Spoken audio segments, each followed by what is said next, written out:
वालेकुम सलाम। भाई क्या नाम है आपका? दोस्त मोहम्मद। दोस्त मोहम्मद साहब, हमें हसन स्क्वायर जाना है। 200 हो जाएगा। कितने? 200। 200?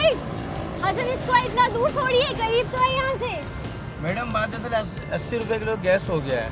गैस हमें प्रॉपर तरीके से सही से पूरा मिलता भी नहीं है। गैस में भी चोरी है। जैसे जैसे गैस का रेट बढ़ता जा रहा है, गैस के अंदर भी गैस कम आपके है। पास मीटर लगा है? मीटर बिल्कुल ऑन है। क्या पर किलोमीटर कितना है? 12 रुपये किलोमीटर तो है। आप अभी मुझे मीटर पे नहीं लेके जाएंगे? नहीं मैडम से मीटर से हमारे को 12 रुपये नहीं आता है। क्यों? क्योंकि गैस इतना महंगा है, रनिंग कम है, कस्टमर कम है, सवारी कम है, हम खाली बहुत ज़्यादा घूमते हैं, हाँ।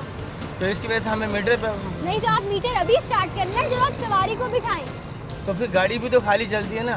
तो अगर गाड़ी खाली चलती है उसमें बेचारे पैसेंजर 750 रुपये का सिलेंडर भरते हैं हम इसका, हाँ। और सारा दिन में 1000 रुपये का काम नहीं होता है। अच्छा तो तो हिसाब कितना लगा कम कर लेंगे 200 रुपए से? आप जो मुनासिब समझ में आप दे दें। कितने दूं मैं आपको? 150 दे दें फाइनल हो जाए। 150 दे दें, ओके। इन्होंने कहा कि 200 रुपये दे दें, मैंने इनसे कहा कि कुछ कम करें किराया, तो ये कहते हैं अच्छा 150 रुपये आप दे दें और हम यहाँ से सफ़र करेंगे हसन स्क्वायर की तरफ। तो चलते हैं और रास्ते में बहुत सारी चीज़ें ऐसी हैं जो इस टैक्सी से रिलेटेड है, कुछ सवाल मेरे वो हम इनसे बात करेंगे लेकिन रास्ते में चलते हुए। तो आइए मेरे साथ।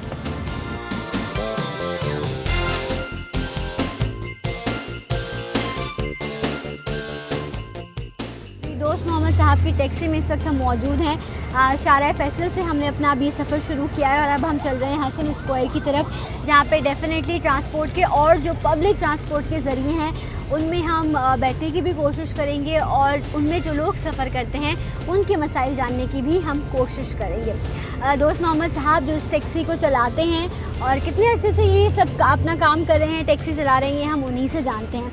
दोस्त मोहम्मद साहब कितना अर्सा हो गया आपको? मुझे तकरीबन 7-8 साल हो गए।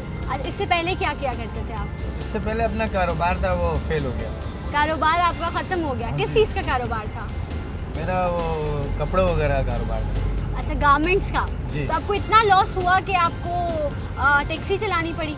बस क्या करें, मजबूरी है। टैक्सी आपकी अपनी है? जी अपनी ज़ाती टैक्सी। अच्छा, तो आपने कितने में ख़रीदी थी ये? ये हमने खरीदी है तकरीबन 2.5 लाख रुपये। तो अभी तक आपको इसके पैसे मिल चुके हैं पूरे? इतना कमा लिया आपने? हाँ तकरीबन। अच्छा, ये बताएं कि एक इसको मिथ कह लूँ मैं या खौफ कह लूँ, वो रहता है ख़वातीन में कि वो ज़्यादातर रिक्शों में ट्रैवल करती हैं, टैक्सी में नहीं करती। वो समझती हैं रिक्शे ज़्यादा सिक्योर हैं और जो टैक्सी है उसमें थोड़ा सा इंसान महफूज नहीं होता। ऐसा खौफ क्यों है? मैडम बात असल ये इंसान की अपनी सोच है। ठीक है। बाद लोग ऐसे हैं कि वो समझते हैं टैक्सी हमारे लिए ज़्यादा बेहतर है। और टैक्सी और रिक्शे का किराए में कोई फ़र्क नहीं है। फ़र्क तो है, बहुत बड़ा फ़र्क है। अब आप 150 में जा रहे हैं हसन स्क्वायर और 150 में आपको रिक्शा भी इतने में ले जाएगा। अच्छा, लेकिन ये आप मुझे कह रहे हैं। और मकसद है कि आजकल टैक्सी बेहतर है। वैसे बाद लोग टैक्सी यूज़ ज़्यादा करते हैं रिक्शा के बेनिस्बत। लॉन्ग रूट वगैरह हो गया तो वो टैक्सी ज़्यादा यूज़ करते हैं। वो समझते हैं कि मेरे लिए ये सेफ़ है। ठीक है।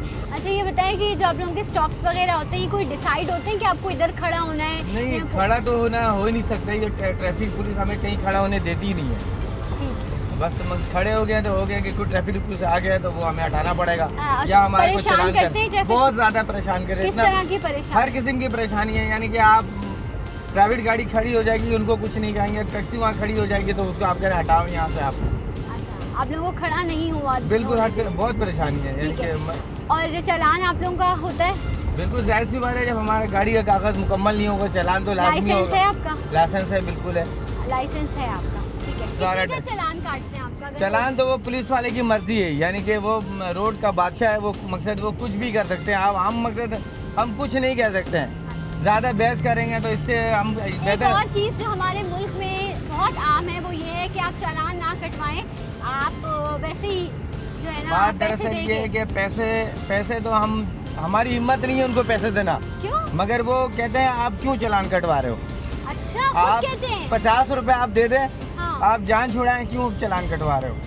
ये पुलिस वाले आपसे कहते हैं? और क्या, हमारी हिम्मत नहीं है उनको पैसे देना। अगर वो पैसे हम ये जो पैसे देने की हिम्मत है वो पुलिस वालों ने डाला है।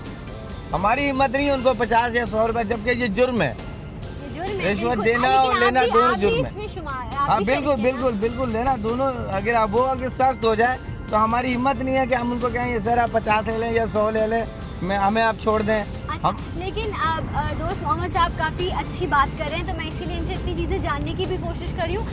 मुझे नहीं पता है, हो सकता है मैं ये बात गलत कह रही हूँ, लेकिन मैंने ये सुना था कि अगर उनको ये जो चालान काटते हैं ट्रैफिक वार्डन या जो ट्रैफिक कांस्टेबल्स होते हैं, तो उसमें इनका कमीशन होता है। ऐसा होता है क्या दोस्त मोहम्मद साहब? नहीं, किसका कमीशन होता है? मतलब जो ये चालान काटते हैं उसमें इनको कमीशन मिलता है, जितने चालान कटे। 10 चालान तो इन्होंने रोज लाजमी काटना है, अच्छा, चाहे वो 50 का हो या 100 का हो। 10 चालान उन्होंने आगे देना, उसके बाद जितनी ऊपर की आमदनी है वो चालान ना काटें, कैश पैसा ले लें। ओके, तो उनको जो आपको पैसे देने होते हैं, इस वजह से आप लोग अपने किराए भी बढ़ाते हैं? नहीं, उनसे भी किराए ज़्यादा लेते हैं? हमें किराया नहीं मिलता ज़्यादा। देखिए, हर आदमी इस वक्त परेशान है। आपके हमें- कितने बच्चे हैं? जी, आपके घर में कौन कौन है?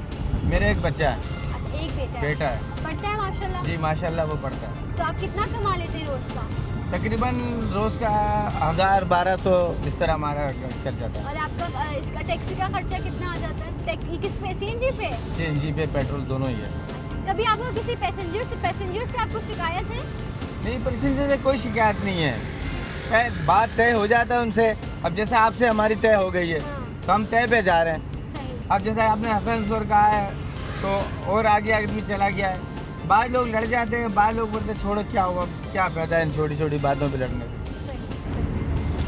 दोस्त मोहम्मद साहब जिनकी टैक्सी में इस वक्त हम सवार हैं, और एक अरसे से जो है लोग टैक्सी में सफ़र करते हैं एक जगह से दूसरी जगह जाने के लिए, और पब्लिक ट्रांसपोर्ट का एक बहुत इम्पॉर्टेंट हिस्सा है टैक्सी, जिसे कहा जाता है। अब जिस तरह दौर आगे बढ़ता जा रहा है, मेट्रो कैब्स और इस तरह की काफ़ी सर्विसेज जो हैं वो आपको मिलती हैं, और आप एक फ़ोन कॉल करें और वो हाज़िर हो जाती हैं, आपके घर पे आ जाती हैं, और उसके बाद आप सफ़र करते हैं।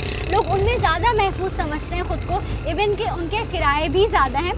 ये जो सबसे सिलसिला शुरू हुआ है दोस्त मोहम्मद साहब, ये जो एक फ़ोन पे आपके घर पे टैक्सी आ जाती है, तो आपको लगता है उसकी वजह से आप लोगों का काम कम हुआ है कुछ? नहीं, कोई काम कम नहीं हुआ है। वो एक कंपनी है, ठीक है, और वो अपने वो अफोर्ड कर लेते हैं, उनको अप डाउन का उनको पेमेंट हो जाता है। अच्छा, वो एक कंपनी है, कंपनी का कोई भी लॉस नहीं होता है। अच्छा ठीक। अच्छा, ये बताएं कि मैं इस वक्त मजमूई तौर पे आपसे ये सवाल पूछना चाहूँगी कि अक्सर ये कहा जाता है कि कोई खातून जो हैं वो अकेली ट्रैवल कर रही हूँ टैक्सी में, तो अक्सर जो है वो टैक्सी वाले भी कुछ अजीब सी बात करते हैं। देखिए, हैरेस जब किया जाता है उसका मतलब ये नहीं है कि फ़िज़िकली हैरेस हो, आपको कोई बात कहे या आपको कोई फजूल सा जोक सुनाए जिसका आपसे ऐसा मजाक ना हो, लेकिन वो फिर भी कोई फजूल बात करे, तो हकीकतन वो एक गलत चीज़ है। ये बिल्कुल गलत है, और एक सवारी के साथ इस किस्म की बात करनी नहीं चाहिए।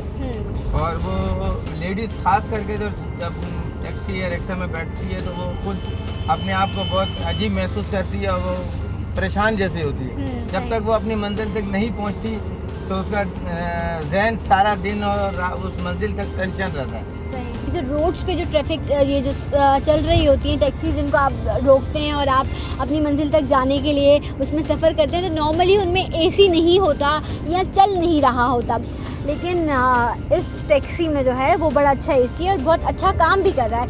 तो दोस्त मोहम्मद साहब, ये एसी हर पैसेंजर के लिए होता है या स्पेशली आपने ये हमारी एयरपोर्ट की गाड़ी है माशाल्लाह से, तो वो हर पैसेंजर के लिए होता है। और दूसरी बात ये है कि हर टैक्सी वाले इसलिए अफोर्ड नहीं करते थे, इसमें चार्जेस ज़्यादा आते हैं, फ्यूल का ज़्यादा खर्चा होता है। ठीक है। और दूसरी बात ये है कि गाड़ी को मेंटेन भी रखना पड़ता है। तो आप कैसे अफोर्ड कर लेते हैं? तो हम शुक्र अल्लाह ताला का, गाड़ी को रनिंग पे रखेंगे तो वो सही रहेगा। अच्छा, एक बात मुझे और आप बताएं कि हमारे यहाँ ये ट्रेंड है कि खुदा ना खास्ता हालात ख़राब होते हैं तो जो है ना अमलाक को नुकसान पहुंचाया जाता है, लोगों की गाड़ियाँ जला दी जाती हैं। तो आप लोग जब सड़कों पे होते हैं इस तरह, आप लोग तो अपना रिस्क कमाने के लिए सड़कों पे होते हैं, तो खौफ आता है कभी इस तरह की कोई चीज़ आपने देखी? मेरे साथ मोहतरमा बेनज़ीर जिसमें शहीद हुई थी, जिस दिन में पूरी गाड़ी को मेरी तोड़ दिया गया था, बिल्कुल शीशा वगैरह अभी नहीं, कुछ भी नहीं बचा था। हमने इस गाड़ी को दोबारा बनवाया, तकरीबन मेरे 35,000 रुपये खर्चा आया इस गाड़ी को बनवाने के लिए। तो ये हमारी जो काम है ये रिस्क है। और अगर हम रिस्क के सोचेंगे हमारा नुकसान हो जाएगा और इस तरह हो जाएगा, तो हम अपने घर को रोटी नहीं पूरा कर सकते। सही सही। और ये हकीकत है कि जिस तरह आवाम को मसाइल दरपेश हैं, उसी तरह जो लोग इस ट्रांसपोर्ट को चलाते हैं उनके साथ भी ढेरों मसाइल हैं, वो भी हम में से ही हैं।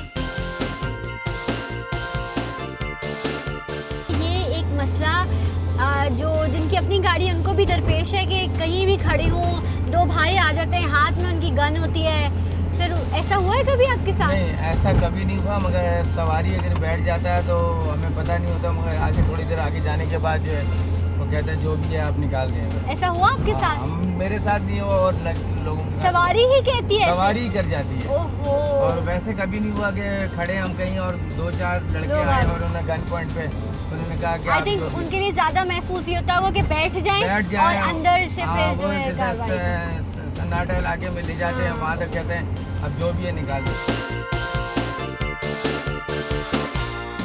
फाइनली हम पहुंच चुके हैं नीपा पर और मेरी बात इनसे ये हुई थी कि मुझे हसन स्क्वायर जाना है। मैंने शारा फैसल से हसन स्क्वायर तक का सफ़र किया था, लेकिन मैं आगे आई हूँ क्योंकि मुझे वहाँ कुछ चिंची दिखे नहीं। तो अब मैं इनको 150 की मेरी बात हुई थी, मैं इनको 200 रुपये दे रही हूँ। भाई बहुत शुक्रिया, थैंक यू सो मच आपका। और ये मैं आप लोगों को इसलिए बता रही हूँ क्योंकि जो आप लोगों की डेस्टिनेशन होती है, अगर आप उससे आगे सफ़र करें तो खुदारा उसके पैसे दे दिया करें, ये मत कहा करें। अक्सर ऐसा होता है कि हम नहीं देते, हम कहते हैं नहीं यार मेरी तो इतने में बात हुई थी, तो ऐसा मत किया करें। यहाँ पे बहुत सारे चिंची मौजूद हैं। अब हम चिंची का सफ़र करेंगे। इंडिया में सुना जाता था कि चिंची होती है, लेकिन अब लाहौर में अब कराची में भी इसका ट्रेंड बढ़ता जा रहा है, तो चिंची में चलेंगे। लेकिन उससे पहले हम यहाँ लेंगे एक छोटा सा ब्रेक लेते हैं। ब्रेक के बाद आपको ज्वाइन करते हैं, हमारे साथ रहिएगा।